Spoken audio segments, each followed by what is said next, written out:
I'm going to talk to you today. It's going to be a slightly but not totally technical talk, so don't get too scared off if you're not a developer. And it's only like 2 slides really meant for developer types. But I'm going to be talking today about the Bitcoin technology and some of the development directions we're going in and some of the challenges that we face, along with some solutions as well. And I'm going to also talk about building decentralized apps in general and some of the challenges that go along with that, right? Because there's interest in more decentralization than just finance these days.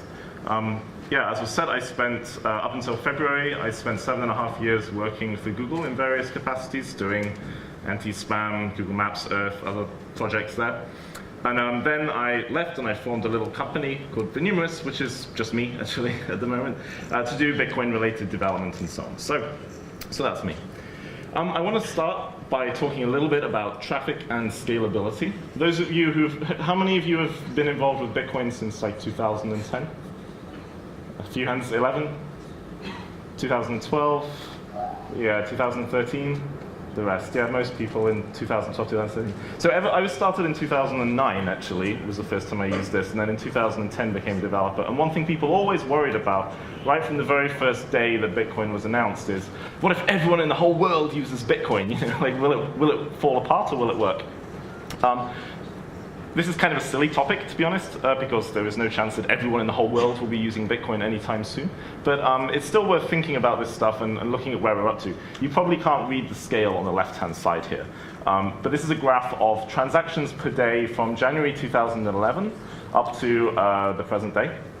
So January 2013, sorry, until the present day. So the last 2 years. And you can see we start here at around 30,000 transactions per day, and then up here we're actually starting to cross like 80, 90,000 transactions per day. There are, to put this in perspective, there are 86,400 seconds in a day. So when we cross this line, we're doing 1 transaction per second. And for comparison, PayPal does 100 per second, and Visa has burst capacity up to 10,000 transactions per second. So it's a long way from big credit card networks. But you can see here a few interesting patterns. This is the big bubble at the end of last year.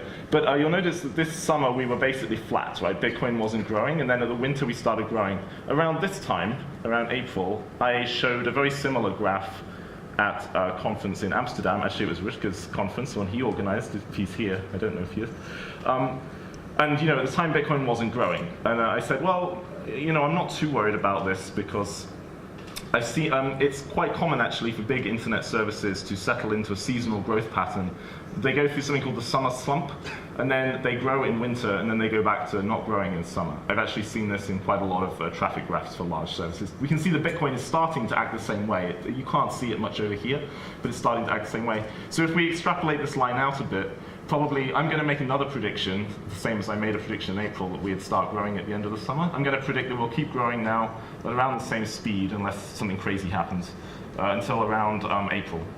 And we'll probably top out at maybe, if we're lucky, 110,000 transactions per day at that point. Why does this matter? It matters because Bitcoin has limited scalability. It has limited capacity. This is the same graph, but this time we're looking at average block size. So like the blockchain is called the blockchain because it's made of blocks, and each block actually has a fixed size limit beyond which it cannot go in the current version of the software, which is 1 megabyte. Not a very large amount of data in a world where an average song is like 3 megabytes, right? But that's what it's currently hard-coded to. This line is average, so we're at 350 kilobytes. So we're a long way off. 1 megabyte would be way up here if we could plot it on the projector. We're a long way off that. But this graph is a little bit misleading because this is an average. And Bitcoin has very fluctuating sort of traffic levels. And in theory, though it's 1 block every 10 minutes, in practice, because it's based on random chance, sometimes we go like half an hour or an hour with no block. Sometimes we get like 3 in a row within the same minute. So as we get closer and closer to this, this is 450, so you can imagine like a megabyte is roughly double that. As we get closer and closer to this level, Bitcoin will get less reliable. It will take, confirmation times will become much less predictable. And this is already starting to happen a little bit. So there's a lot of work being done on improving scalability and eventually lifting this 1 megabyte cap, yeah? Can I ask a question? Yeah. What's the size of the block Yeah. dependent on what? The size of the block is dependent on the number of transactions that go into it. So if there's one block every 10 minutes, you can divide through the average size of a transaction in bytes, and you get to a limit of around 7 per second. So it seems like we're not really hitting that limit anytime soon, because we're only at about 1 transaction per second now. But like I said, it's misleading. We can never hit, with the current code, 7 transactions per second, because obviously if you redline the system all the time, if we ever had one more transaction than the limit, we would fall behind and the system would never catch up. Right? It's not stable, it would crash at this point. But we don't really have to worry about this because we've done lots of improvements and simulations and things, and it's quite clear that Bitcoin can not only scale but also be decentralized as well, even if, for example, everyone in the USA were to make a Bitcoin payment every single day, which is about 5,000 transactions per second. This can actually run on a home computer, assuming you've got like a decent PC. So we're not in any danger of Bitcoin becoming centralized or running out of capacity anytime soon. So I'm not going to talk about scalability any further. This was a debate that ran for like the last 4 years, and eventually the people who were saying Bitcoin can't scale, or we should even deliberately cap Bitcoin, those people lost that debate. They were not correct when we actually worked out the calculations. So let's talk about privacy instead. I was asked to talk about this by Bobby. I think it's an interest of his, Privacy, another ongoing debate that never ends. It's very easy, I've concluded over the years, to end up focusing on techniques that sound cool, sound fun to program, but maybe are not actually solving real problems for users in the privacy space. I want to give you 2 examples. So CoinJoin was mentioned earlier in the mycelium presentation. For those of you who don't can you hands up if you know what this is already? I mean, I know it was mentioned earlier, but it's not many people. The idea behind CoinJoin is that it's like a magic hat. So we all take our Bitcoins, imagine them being physical pieces of banknote paper. We all, a bunch of people, throw it into a hat, mix it all up, and pull it back out again in different denominations, and then everyone ends up with different notes, but the same amount of money, right? And the idea is if you do this with strangers, then you can't follow the banknotes around because they got mixed up and you don't know who owns which, right? So privacy technique. And perhaps because it's got a cool name, which rhymes, this gets a lot of attention. And perhaps because people like the idea of, everyone mixing up their stuff together. But does it solve real privacy problems that are being reported to us? It's very hard to know. There's no way to measure privacy. It's not like scalability where we can draw pretty graphs. Privacy is a lot more vague and intuition-based. But we can listen to user complaints. And as developers of software intended for real people who are not technical, we should be driven by what users need. I was reading Reddit a few months ago, and some guy posted a story. He said, I went to New York, and so he lives in New York. He said, I went to a local Bitcoin meetup, and I bought some Bitcoins from a trader in New York. And then a few days later, I bought a sandwich at a sandwich shop. And as I was eating my sandwich, I got a text message from the trader saying, are you enjoying your sandwich? Right. He knew that the guy had spent money on a sandwich and was eating it at that very second. Now, this is very, very counterintuitive that Bitcoin could leak private information this way. Banking never does. Like, it never happens with banking. But with Bitcoin, it does. And so the reason is, of course, the guy was able to look at the blockchain, and the sandwich shop was reusing addresses. So they probably had a QR code sticky taped to a piece of paper on a window, for example. And then the guy saw that he was at the sandwich shop. So it's tempting to say, let's use CoinJoin to improve privacy. But would it actually have helped in this case? Probably not. The actual address here is address reuse. If you mix up all of your Bitcoins with someone else, and then those coins, okay, so you see 2 coins coming out or 3 coins coming out, you don't know who owns who. But if one of them then goes and spends their money at a New York sandwich shop, what is the chance that your wallet picked, of all the whole people in the whole world it could have picked, also people who live in New York, right? Not very likely, actually. You could claim it was just coincidence. You've got a little bit of plausible deniability, but not very much. The actual problem here is the address reuse. And the actual solution, therefore, is to stop people reusing addresses. People do it because it's convenient. But we can build extra infrastructure so that people don't have to sacrifice convenience in order to get privacy, which is the trade-off Bitcoin forces today. And we can do this with extensions to a protocol called BIP70 for developers. You probably already know what this is. We can build extra peer-to-peer infrastructure. It's a programming problem. It's not very cool or interesting from an academic perspective, but it's probably more effective.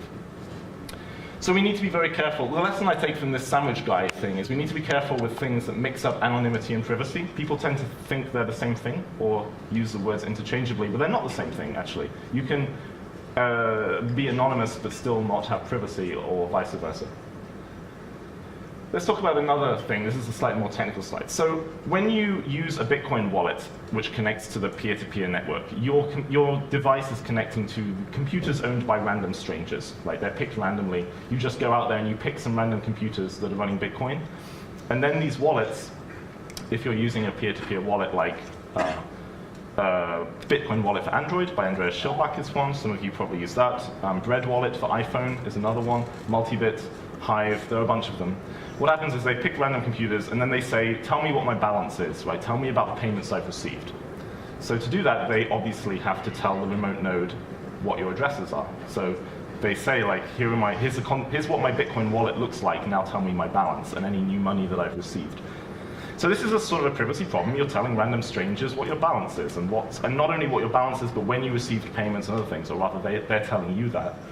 So a few years ago, when we started building these wallets, I proposed we use something called bloom filtering. This is a mathematical technique. The details don't matter, but what it effectively lets you do is you can lie to the servers that you're connecting to about what is in your wallet.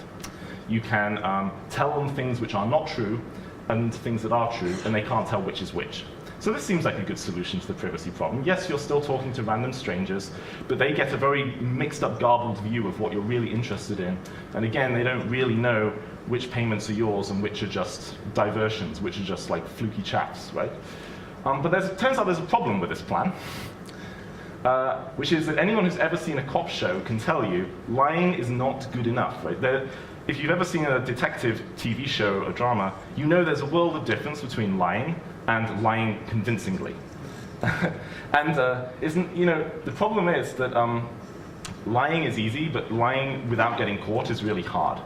In the past few months, there have been a bunch of research papers from academics researching Bitcoin J, which is a software that I maintain, but it's software which uses this technique. And they said, aha, this might be lying to people, but we can still figure out what the truth is by you doing some clever stuff, right? So when you're up against a skilled interrogator, the current software does not protect your privacy. None of them are, actually. There's only two sets of wallets which do this. One is software built on the software that I write for Bitcoin. So there's a whole bunch of wallets, like on Android and on the desktop. And then on the iPhone, the only one that does this is Bread Wallet. If you're using any other wallet on the iPhone, it's not even attempting to lie, right? But does this, this sounds cool and interesting, but does it solve any real problem? Again, are we actually solving a real privacy problem for users with this technique? Intuitively, we feel it must be yes, because you wouldn't tell a random stranger your bank balance. You wouldn't go up to someone on the street and be like, hey, here's the contents of my life savings, and by the way, here's a bank statement of my money. Even though they can't steal your money, you wouldn't do that. And in Bitcoin, we do. So we thought this was important, but when it actually boils down to it, it's very difficult to figure out what people would do with this information. You wouldn't go up and tell a random stranger on the street your bank balance, but if you did, they probably wouldn't care. What are they going to do with that? It's not helpful to them. There's no market where they can sell this information. It's not obvious how you profit from it. So the value of these queries is not entirely clear. Maybe if that person's a mugger, then the value is a little bit clearer. And actually at a Bitcoin conference like this one, in theory, because we're all on shared Wi-Fi, some clever hacker could monitor that Wi-Fi and watch your wallet, download payments, and learn your balance. And then maybe they would try and figure out, based on the Wi-Fi, who's owning that device, and then they would go mug you. It's possible, but it's pretty contrived, right? I've never heard of this happening. I've never even heard of anyone attempting it. So, again, the value is not really clear. There is one set of people where the value is very clear of this information, and that's intelligence agencies, actually, because they don't need to sell the information. They just have to convince their bosses they're doing something useful. And we know for a fact, beyond any doubt at all, that they want to collect everything about everyone. And Bitcoin is an ideal target for them, right? It fits neatly into what they're interested in and the capabilities of the technologies they have. This picture in the background, by the way, this is a picture of the offices of GCHQ, which is a British NSA. Seen from above, it actually does look like a giant futuristic eyeball, which is hilarious in my eyes. But you can see that it's this is where people's data is being collected in the UK, of everyone, not just British people, of course. But even if we were really good at lying, even if these wallets really were lying so well that even intelligence agencies couldn't figure out the truth, that probably doesn't stop them, really, because that would prevent them from seeing what your balance is and what your payments are when you download the data. But you're still uploading payments when you send money, and as long as they can see who's sending money, maybe that's good enough, actually. Maybe they don't even care about figuring out the recipients, because eventually, right, money is a closed system. Eventually, everyone sends on the coins they receive. So the actual solution here, believe it or not, probably a lot of people don't realize this, but Bitcoin is not encrypted at all, despite all you read about how anonymous and private it is. In fact, it is, most of your web browsing at this point is more encrypted than Bitcoin is. And this doesn't seem to make any sense. So maybe instead of making our wallets really great liars, we should just make them encrypt their traffic. And this would actually have more impact, because we know that the intelligence agencies are out there, and then the other kind of attackers, we don't. They're actually theoretical. So this whole technique, it has value, but it's not quite as valuable as it first appeared. And the lesson I take from all of this is that when we think about privacy and when we develop privacy in Bitcoin, we should be really focused on finding actual complaints from real people who say, what the hell, my privacy was violated, this sucks. Because otherwise it's too easy to go off in rabbit holes and end up working on things that sound cool in our ivory towers, but don't actually fix things for real users. Let's talk about decentralization. There was a big topic of the Ethereum talk. Decentralization is sort of a recent theme, I think. People didn't really talk about it before a couple of years ago. The success of Bitcoin has really made people think for the first time, can we build infrastructure which isn't owned by anyone? Actually, the internet started out this way, right? The email system is pretty decentralized, the web is pretty decentralized. But people kind of forgot about it for a long time because maybe there didn't seem to be much value in it. And especially lately, what has started happening is people have realized that if you build a really cool and successful product or piece of infrastructure, you can end up in a whole world of pain that you never intended to be. Again, the country that I'm from, the UK, has been causing a lot of trouble lately on the internet. A few weeks ago, I don't know if you saw in the news, there was a parliamentary investigation into a very nasty murder that took place on the streets of London. And the investigation, it was a politically motivated sort of terrorist attack actually that took place.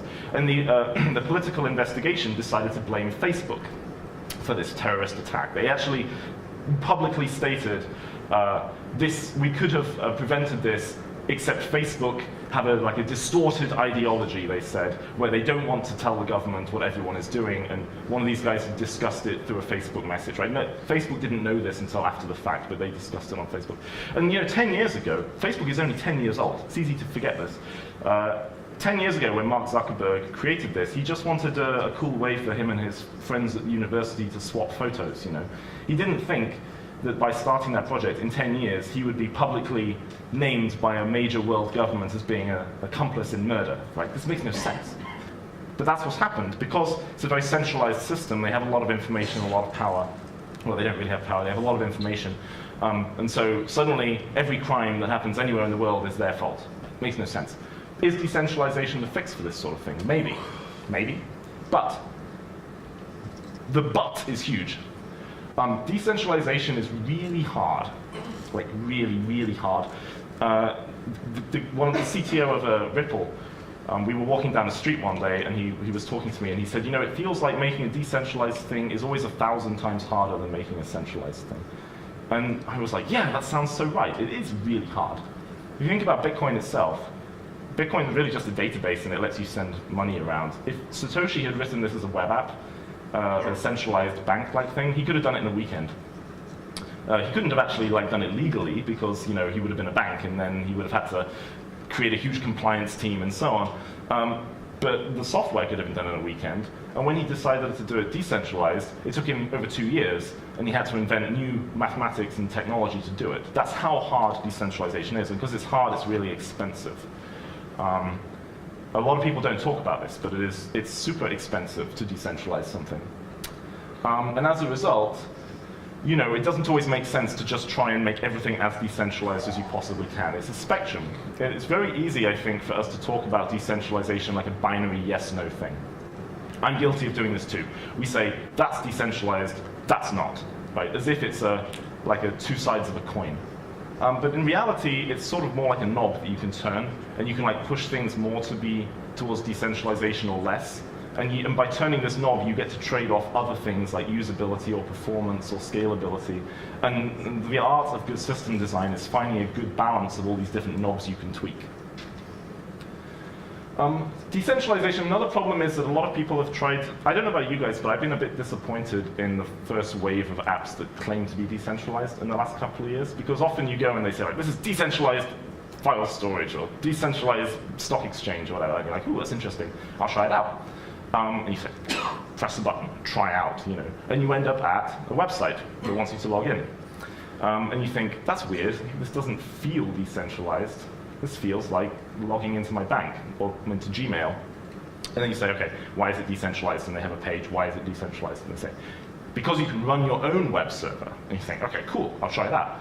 You click, and then what you end up at, inevitably, you end up at a big page on GitHub, which is like 20 pages long of instructions on how to set up this software. And it's like, you have to like check out the JavaScript, and then you npm your node, and you grunt your bower, and I'm like, what? I've been developing software for like 15 years now, and this is all Greek to me. You know, this would take me all afternoon to figure out. And I'm a software developer, so my mother has no chance, right?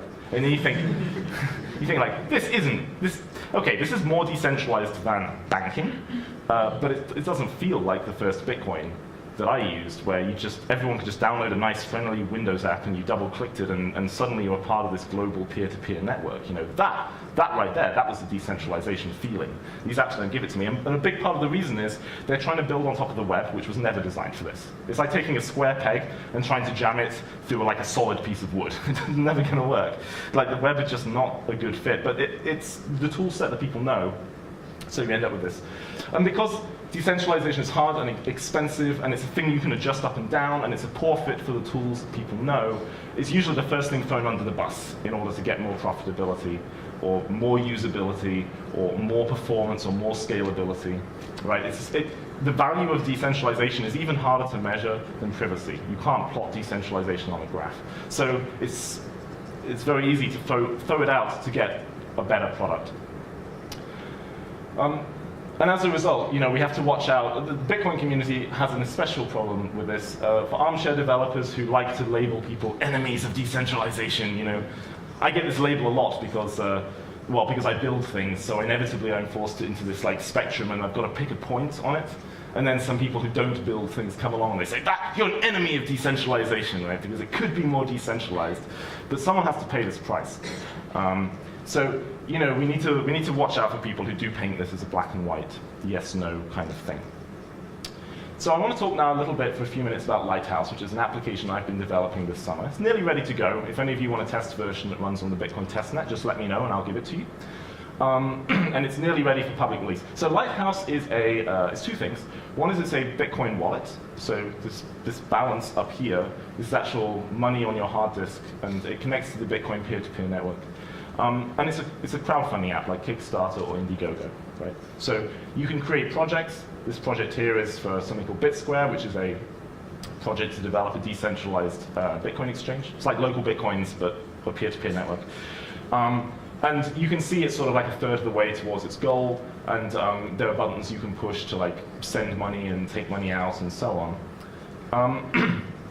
Because it's a Bitcoin wallet, it's actually using very modern technology. So we've heard a lot about the backup problem today and the security problem. You can set a password, but this is using, if you haven't seen this yet, this is coming to all Bitcoin wallets soon. This random 12 words is actually the private key of your wallet. So you can write it down with a pen and paper. That's the idea here, right? You literally just, super old-fashioned technology, but everyone understands it. Write down those 12 words and the date, and keep it safe, and you can always get your money back even if you lose all of your computers and everything goes wrong. Right? So it's a wallet, it has modern wallet features. But then obviously when you click a project, you get to see how much is funded, and then I've made a pledge here already, and then this orange button here says revoke. What that means is that if I pledge money, it's like a promise to give someone the Bitcoins once they've gathered enough other pledges, right? So what I've given them is like a conditional Bitcoin payment that they can only claim if they reach their funding goal. And this is actually all enforced using smart contracts on the blockchain, all these technologies you've heard about, but maybe you haven't had a chance to use directly. Lighthouse lets you use it directly with a pretty straightforward user interface. There's exactly one button you can push here, right? And if you push it, you get your money back. Until they reach the funding goal and decide to claim the money. At that point, the Bitcoins really move for good, and you can't take your money back anymore. This might seem like a strange thing to talk about now, but I just want to spend a minute talking about software updates. I mentioned the web is a really bad fit for decentralized software and secure financial software. One reason it's a really bad fit is that when you go to a web page, your browser always loads the latest version. It's kind of obvious, we don't think about this. The web is designed for documents. It doesn't really make sense to be able to wind back the clock for a lot of these things. So the web browser will always request the latest version and it will always use it. Now, this makes it very vulnerable to being hacked. If the web server gets hacked, the hacker can swap out the real app for one that works the same way but is uploading your password to the bad guy, and you'll never know. You will never know, and there's no way to stop this either, because browsers are just not designed for doing what we want to do. So for Lighthouse this summer, I developed a new online update engine. It's not a very exciting thing to develop. It's not the kind of thing that people would normally talk about. But the interesting thing about it's got two interesting features. One is you can downgrade. If you've ever been pissed off by a new version of Gmail that rearranges all the buttons and changes their color, you'll appreciate this, right? But more importantly than being able to downgrade and pin yourself to a particular version so updates don't take effect, is that it's multi-signature updates. So it's the same technology as multi-signature Bitcoins themselves. You can have a group of 3 to 5 developers, and they have to, and 3 of those 5 people have to sign an update before it takes effect. So you can actually have software which is literally controlled by no one in particular. A group of people control this software effectively. And then this is great for security because, my nightmare scenario for this is I get hacked, someone pushes a bad update to Lighthouse and empties everybody's wallets. That's the nightmare scenario I never want to happen. But with this sort of system, I can keep my keys safe, but I can also involve other developers, and then suddenly we all have to get hacked at the same time in order for this nightmare scenario to come true. So this online update engine is going to appear in other apps soon, but it's developed for Lighthouse. So I've got bad news about decentralization, and I've got good news. The bad news is the programming these apps is quite hard. I've been doing this for the last 6 months, so I feel I can speak with some authority, and it's done now. The app is virtually ready to go. I need to make a video and a few other loose ends, but it's almost ready to go, hopefully before the end of the year. But it's, programming this stuff is not easy, I will say that. For those of you, this is a developer slide, so for those of you who are programmers, you'll know that how painful it is when multiple things are happening simultaneously inside an app, right? They can collide, they can do things in the wrong order, all kinds of things can go wrong. And in a peer-to-peer application where you've got 10 different computers, all of which are talking to you simultaneously, none of which are synchronized, some of which are lying to you because they might be malicious, and everything has to happen in order with 4 other data sources. Oh, and thanks to Steve Jobs, what a bastard, you're not allowed to do any of this while blocking the user interface because people expect solid animations, 60 frames a second. The application is never allowed to not be responsive because the iPhone has taught people that the UI must always be fluid and lickable and stuff. And so this is a very hard programming problem. And then usability is even worse, right? Because people want decentralized products because they understand that this is somehow more predictable and less politically influenceable and more secure, perhaps. But they don't want to see all the wires poking out. That's ugly. They don't want to be distracted by all the details of how you're making this work. They just want a really simple user interface. And hiding all this complexity is also a hard programming problem. Lighthouse sort of veers more towards the simple user interface than exposing how it works. So sometimes that means if you connect to some computers and they don't seem to be agreeing, that should never happen normally in reality, but if that does happen, it just throws up a message saying contact support. There is no support, that's me. But hopefully this will never happen. But this shows you the kind of problems you face when developing decentralized software. And the Bitcoin peer-to-peer protocol is lacking in various ways, and for political reasons, basically cannot be reasonably upgraded at this point. We can talk about this in the Q&A if you care. On the other hand, there is good news, which is that the tools are getting better, and they're better than they've ever been. Developing decentralized apps is a very rare thing. Society, really, the only examples of our world doing this before Bitcoin were file sharing apps and stuff for the obvious legal reasons there. So the tools are not very good, but they're getting a lot better. Things like this online update engine I talked about, it's done now, right? Now it's available for everyone to use if they want, if they write their app in this way. And as a result, the same set of tools are now being used by more projects. You probably didn't hear about these projects yet because they're all in development, but over the next 12 months, these will start emerging into the world and being usable. BitSquare is, like I said, it's a decentralized local bitcoins.com. CoinFiend is actually the same thing. It's another product that's doing a peer-to-peer Bitcoin exchange. StrawPay is doing micropayment channel-based micropayments without the transaction fees. Bitcoin Authenticator is a desktop and mobile wallet that work together to give you two-factor authentication for free. They're all being built on the same technology, so for developers, this is the Java virtual machine, that you don't have to use Java. Actually, CoinFiend here is written in a functional language called Scala. BitcoinJ is the software I write, which, like the name implies, it handles Bitcoin. UpdateFX is that update system I told you about, where you have multiple developers and so on. And so this second wave of apps that's turning up that are not, theoretically decentralized, but in practice everyone uses the website, they're going to be turning up over the next 6 to 12 months. Lighthouse will probably be the first. And then I'm hoping people will really like these. And this second wave is clearing the path through the jungle for more people to follow, more people to build apps like this. So that's my talk. Thank you very much. And we've actually...